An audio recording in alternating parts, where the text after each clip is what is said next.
Наш сегодняшний неформальный разговор с театральным режиссером Скандарбеком Тулпаровым, известный широкому зрителю не только Дагестана, но и многих российских регионов, как режиссер большого и многогранного таланта.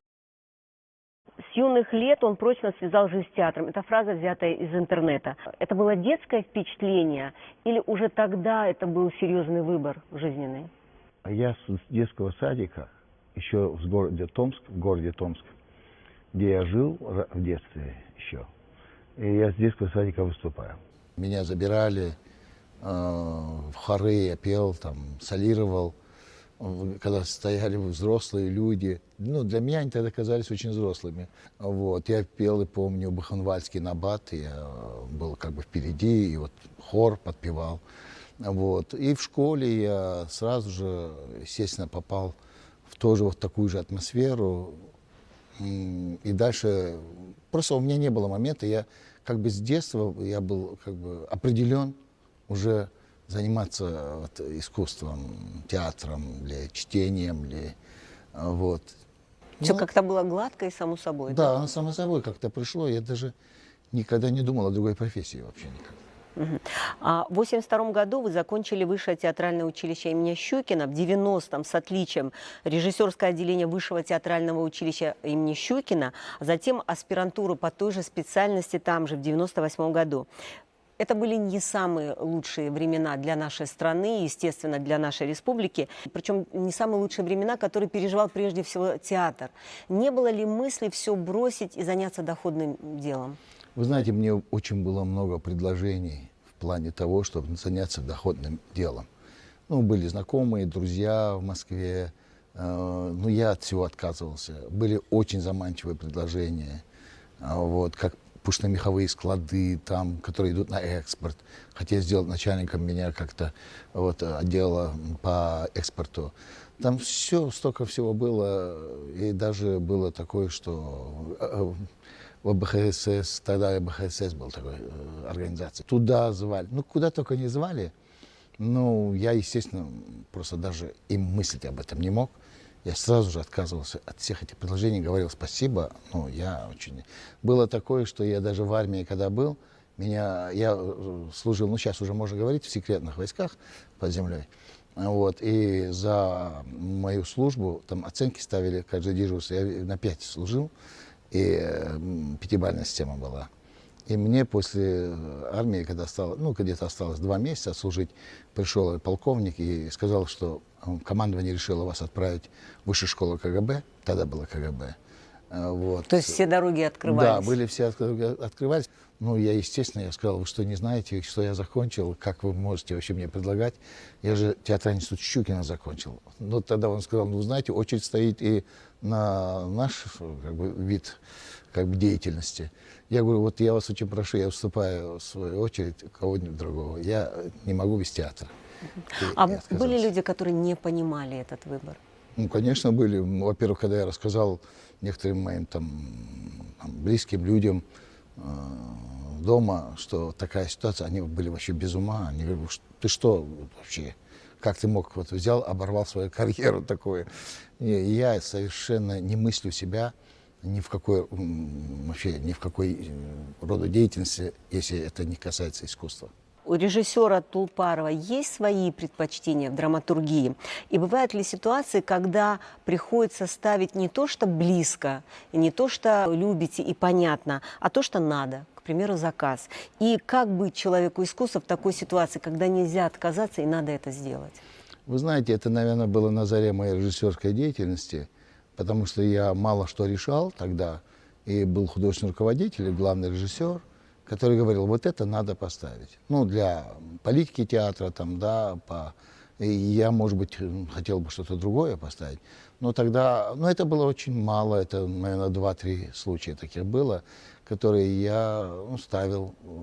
И когда я немного, как бы, окреп, можно сказать, как, бы, как человек окреп, как гражданин, там, вот, тогда я уже мог сказать нет. И тогда говорил, нет, я вот это буду ставить или нет. Вопреки даже делал. Иногда даже доходило до очень сильных споров. Потому что, ну, например, Чехова я хотел в Кумыкском театре поставить, мне всегда говорят, да что ты, зачем Чехов? Кто его будет смотреть вообще? Это не нужно для нас. Вот. Но я все равно настоял. То в кабинете главного режиссера был, то директор. Они говорили, что, ну, как бы зритель нужен. Это отгонит зрителя Чеховым. Вот. Но я не думаю, что Чехова можно отогнать зрителя. Как раз-таки в советское время шла политика именно зрителя научить, обучить. Ставили пьесы известных греческих авторов. Я знаю, есть в Аварском театре ставились там древнегреческие... Ну, в Кумыкском театре Медея ставилась. Да, Медея ставилась, и в Аварском ставились советские пьесы. А вот постперестроечное время как раз-таки пошла погоня, к сожалению, за кассовостью. Можно ли вещь, которая изначально не нравилась, сделать так, чтобы полюбить ее и переделать так, чтобы получить удовольствие от того, что ты делаешь? Ну, так это, честно говоря, и было. То, что я вот на заре своей как бы сказал выше, что вот не очень нравилось мне что-то. Потом я влюблялся в эти произведения и как-то входил, как актер входит в образ, так я входил в эту пьесу и даже где-то удовольствие получил от этого. Бывает такое, да. Микеланджело вообще по заказу очень много делал картин, они сейчас вошли в мировую сокровищницу. Такое тоже может быть. Ну, иногда бывает даже то, что ты очень хочешь поставить, потом вдруг видишь со стороны, что нет. Ты не сделал того, что ты хотел сделать. Много разочарований. Вообще тяжело смотреть спектакль свой. Поэтому действительно... А вы бываете на премьерах своих спектаклей? Да. В зале? Не, я не в зале, я называю его капитанским мостиком. Это я бываю, где вот радиоцех. Я там, потому что там есть микрофоны, с кем я могу общаться, с службами за кулисами, с помощником режиссера там, или с осветителем. Они меня слышат, когда я говорю. Иногда я говорю, что темп надо дать, или там свет подбавить, или что-то такое. Я там нахожусь всегда. Чье мнение вам дороже всего после премьеры? Зрителя. Мне, знаете, я раньше, опять-таки, когда был молодым режиссером, я всегда с трепетом хотел услышать критику. Вот. И вы знаете, даже я вам такое скажу, что я когда пришел сюда в 93-м году в Русский театр главным режиссером, я я не буду говорить фамилии, но 3 самых лучших театроведов пригласил к себе и сказал: я вас беру на зарплату, только чтобы вы меня критиковали. Вот если вы будете меня хвалить, я вас уберу с работы. Потому что мне надо было расти, мне надо было взгляд со стороны. Я мог бы с ними не соглашаться, я с ними спорил, но все равно ночью, когда я приходил домой, я всегда обдумывал, почему у них возникла вот такая, я же хотел вот этого, а они вдруг это не так поняли. Значит, я в себе копался.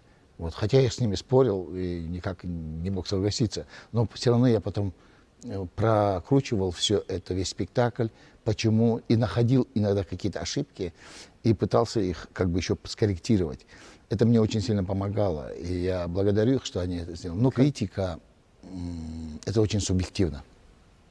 Это дело вкуса, в принципе, каждого человека. Когда я сам был в Европейском фестивале «Дежури», я смотрел спектакль, и были в составе жюри были все из каждой страны, вообще европейской, были по одному очень сильных критика вообще, светилы, как говорят, да, в театральном мире.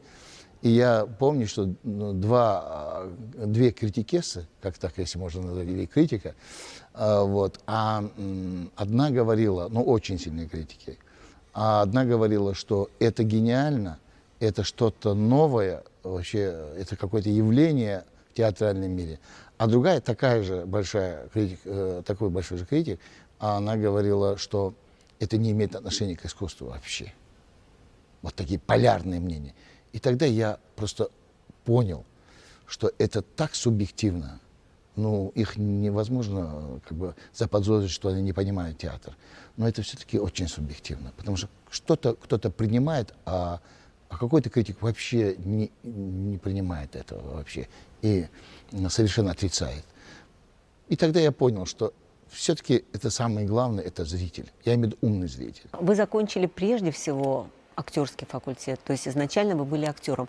А будучи режиссером, нет желания как-то сыграть, может, даже в своем спектакле, может, в другом. Вот, например, известный режиссер Эльдар Рязанов, он обязательно маленькую роль играл в своем фильме. Я мечтаю выйти на сцену. Я, не знаю, 3 года где-то выходил на сцену в начале еще моей юности.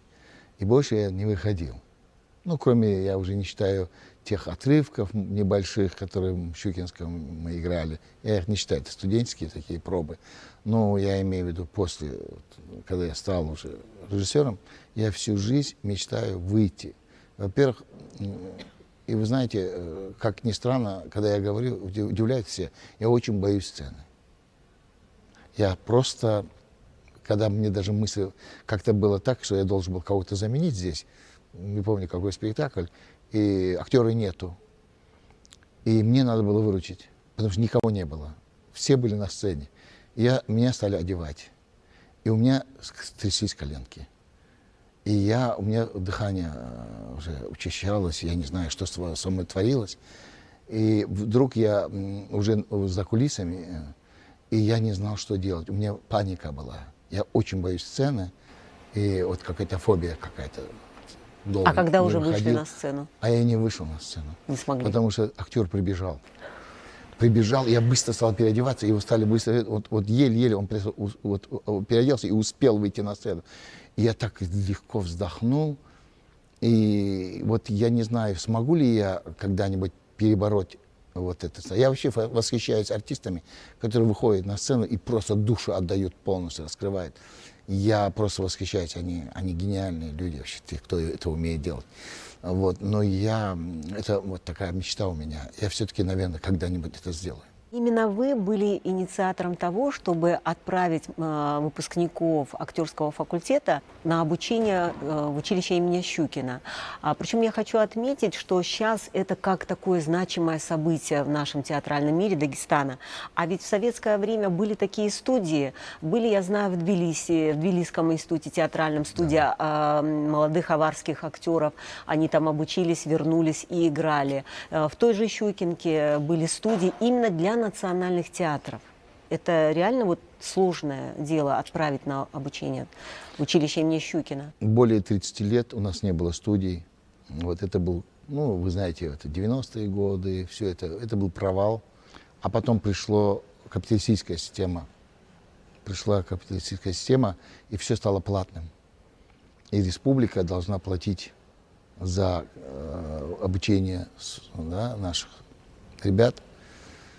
А денег на это не выделяют, или мы очень много писем писали. Мы писали, я вообще закидывал письмами всех их. Я долго бился, а потом понял, что это бесполезно.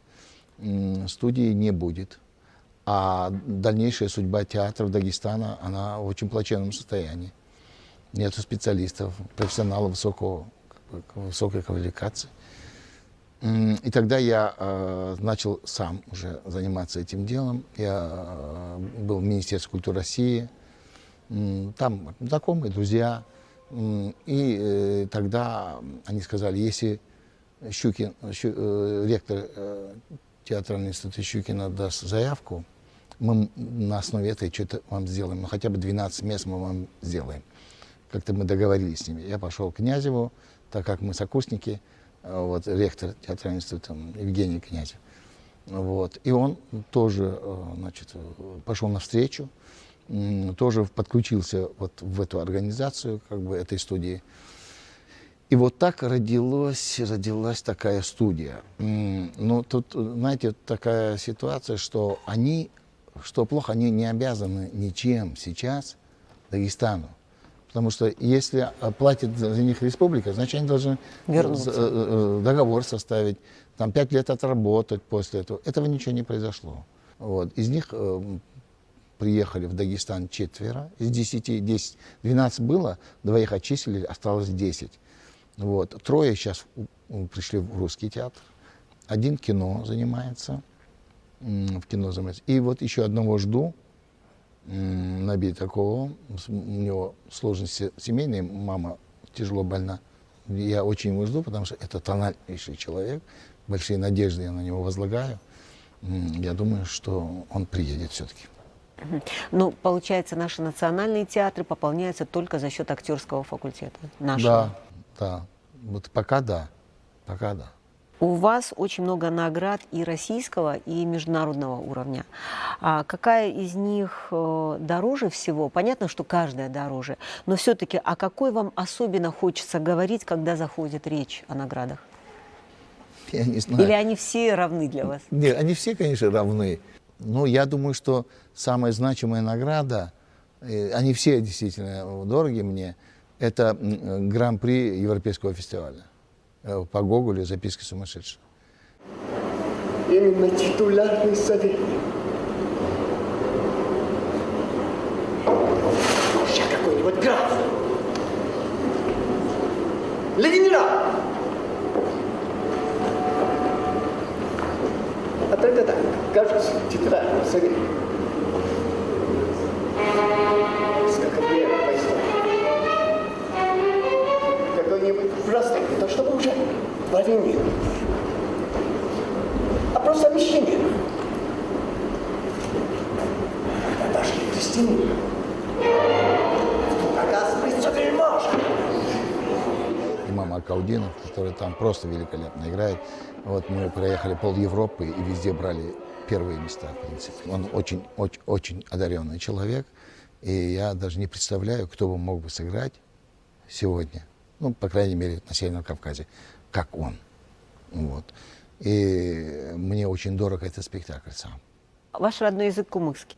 Да. На каком легче и интереснее поставить, на родном или на русском? Хотя русский язык стал фактически Родным. занимает пальму первенства в нашей жизни, потому что это язык общения для нас, мы на своем можем говорить только дома, то есть в ограниченном пространстве. Учеба, работа, все идет на русском языке. И еще, как работать, если актеры не владеют, допустим, языком, на котором ставится спектакль? Вы знаете, я первый язык, который я выучил, это русский. И, естественно, в Сибири там невозможно было, другого языка не было, кроме русского. Вот, конечно, первый язык русский.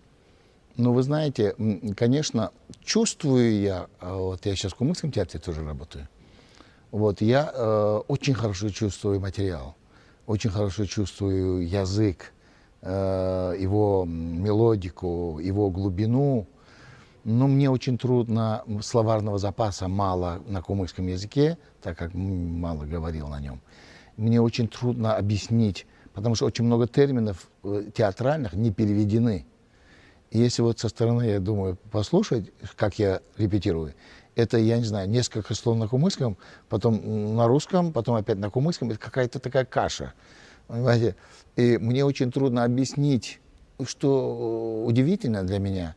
Я очень хорошо чувствую, когда неправильно говорят на кумыкском. Я четко чувствую, я говорю, нет, это не так. Я, может быть, сам не могу сказать, но я слышу хорошо, что неправильно говорят, или оборот речи неправильно. Чувствую, видимо, это генетически я чувствую это все.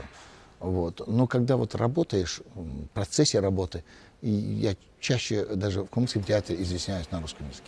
А есть ли у режиссера свои фишки, которые понятны только ему и актерам, если вот не хватает именно слов, как объяснить? Вы знаете, такие фишки есть у режиссеров, и вообще такой, как бы сказать, несколько таких приемов, да, которые актер сам тоже не знает. Я актеру не говорю это, потому что если актеру это сказать, то он скажет, значит, есть какая-то заданность какая-то, да? А она должна быть естественна, и они тоже сами не знают, почему они это делают. Это происходит как-то, ну, естественным путем, и я его подвожу. Понимаете? Вот я сейчас, например, репетирую «Свадьба на войне» в Кумыкском театре, да? Я вижу, ну, пустые. Он мне говорит, ну, в Ростов, Аксай. Аксай, Аксай. Это под Ростовом, да, он должен сказать, под Ростовом. Нет, Аксай, это здесь, в Дагестане, он говорит. Вот, и русский человек, генерал, ну, он просто так, например, пусто это говорит. А я говорю ему, например, почему ты говоришь, вот почему ты заострил внимание на Аксае, именно под Ростовом? Я говорю, твой сын погиб там. А там нет в пьесе это. Там сын твой погиб. И когда он говорит «Аксай», и он сразу, я его беру первым планом, он отходит, и у него мысль появляется. Он подкладывает своего сына, и он говорит: Аксай, знаю, Аксай.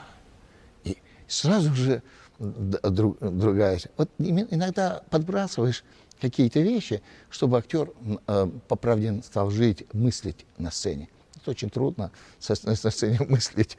Не каждый это умеет делать. Но актер справился, молодец.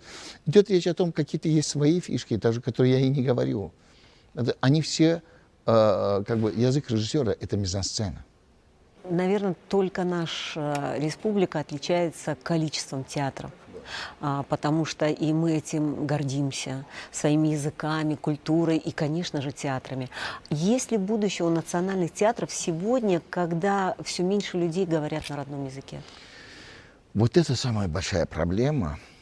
И вот сейчас поэтому, я думаю, что примеры, по моему примеру, наверное, и подхватят эту идею другие театры. Я сейчас в Кумыкском театре создаю детский театр, чтобы дети играли на языке. Вот именно привожу тех детей, горожан наших, вот, да, детей наших города, потому что в городе в основном не знают язык. И они приходят, не зная языка. И через игру, мы же с ними будем сперва играть, мы будем с кубов строить и замки, и это. И потихоньку, чтобы через игру они познали язык. И потихоньку поставить потом спектакль с ними, когда они уже его освоят. Там целые, как бы, мы прорабатываем циклы, вот, как это будет происходить, как они будут осваивать язык. Вот. И когда дети другие увидят своих сверстников, которые играют и на языке, я думаю, что возрастет, как бы, отношение к языку намного больше. Человек, который не знает своего языка, свою культуру, у него нет корней. Конечно. Никто и ничто вообще. Умирает нация. В принципе, умирает народность. А такое происходит везде, повсеместно, по всему миру. Вот ни в одной стране, вот, кроме Советского Союза и России сегодня, такое не уделяется все равно внимания, как нам. Вот, например, в Турции. Все турки, все. И государство не выделяет для каких-то народов театры, журналы, газеты, радио, телевидение. Они не выделяют на это деньги. А государство строит театр, содержит государство, содержит. А там, да, пожалуйста, говорят, если у вас есть меценаты, вы и делаете там. Никто, ну вы все турки, или все американцы. Все в едином. И государство не занимается развитием их языка. А все-таки мы до сих пор сохранили театр, национальный театр есть. Газеты есть национальные, которые государство содержит, журнал есть, телевидение, хоть мало часов, но все равно есть телевидение, радио. Но это вот как бы достояние нашего государства, как бы они смогли нам вот как бы сохранить этот язык. Это большое дело, нигде этого нет. В этом году, 18 января, стартовал Всероссийский театральный марафон. Он начался с Владивостока, а 13 октября наш регион, наши театры должны принять эту эстафету вместе с гостями из Чеченской Республики. Какое ваше, в частности, участие в этом театральном марафоне? Что вы приготовили для зрителя? Ну, мы примем, значит, как бы эстафету эту. Но наша задача передать эту эстафету дальше.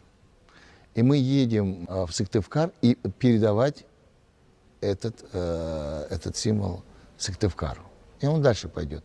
Вот мы недавно были в Владикавказе.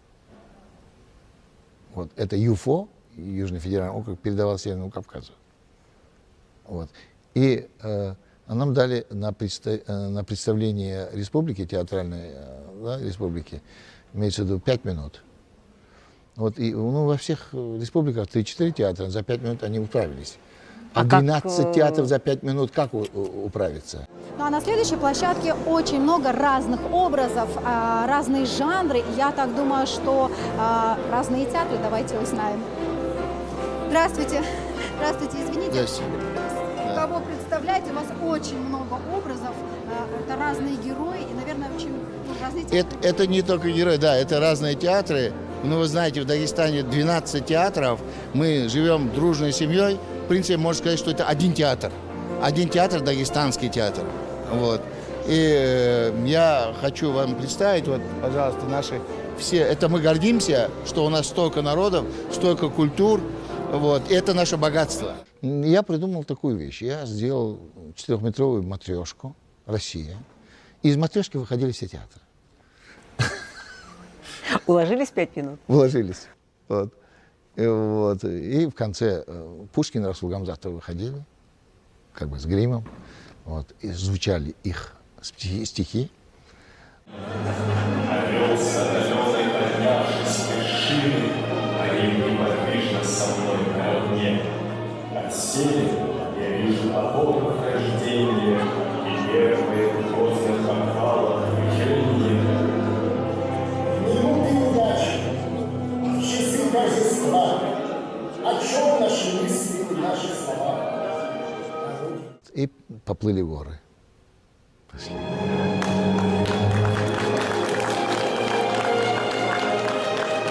Дорогие друзья, дружная семья дагестанских театров еще раз приветствует сегодня вас и желает всем нам новых творческих побед и свершений. Этот год для вас знаменательный не только потому, что это год театра, это еще ваш год юбилейный. Вы уже его отметили, отпраздновали. И все-таки с чем пришел режиссер Скандарбек Тулпаров к этой своей дате, потому что даже самый обычный человек, который не имеет отношения к творчеству или какой-то там деятельности, которая на виду, он все равно вот на минутку задумается. Все-таки прошло какая-то большая часть жизни. Я могу сказать, что я счастливый человек, вот, потому что я занимаюсь любимой работой. У меня хорошая семья, имеется в виду, дружная, теплая, вот, жена, дети. И, в принципе, мне нечем жаловаться. Но я бы просто немножко огорчает, что мало внимания уделяется театру, что мы могли бы сделать намного больше. Вот, например, есть очень много приглашений поехать и показать свое искусство. Но везде, как вы знаете, что дорога всегда это той стороны, кто едет. А приглашаемая сторона обеспечивает пребывание в данном там, каком-то государстве или регионе России. Вот. Им жаль, что у нас нет денег поехать и больше расширить свою географию, показать свое искусство, потому что всегда упирается это в деньги, и разочаровываешься иногда, думаешь, как обидно, что вот там мы могли бы вот это показать так. И это же не только для нас это нужно для имиджа республики, в принципе. Вот. Материально-техническая база слабая тоже как-то. Вот эти вещи огорчают просто. А вообще, дай Бог, что мне, пока я как бы здоров, это уже хорошо. Вот. И я ставлю то, что я хочу ставить. Вот. И у меня, я думал, что к этим годам у меня меньше будет работы, а оно все больше и больше. Вот сейчас мы режиссерский факультет открываем. В следующем году будет режиссерский факультет вот на кафедре культуры. У нас же есть факультет культуры. Там вот, еще вот с детьми занимаюсь, кто будет поступать туда, готовлю их к поступлению. Еще больше работы. Вот. Но я знаю, что я просто это делаю уже для будущего театра, уже не для того, где я буду. Мы же уходим. Я хочу вот все дать ребятам молодым, чтобы они дальше пошли. Интересные ребята, горящие, любят, хотят быть режиссерами. Вот. И интересные талантливые ребята есть от природы. Вот. Моя сейчас задача как-то вот, дать продолжение, чтобы театры развивались, чтобы вот с нами не заканчивалось это все.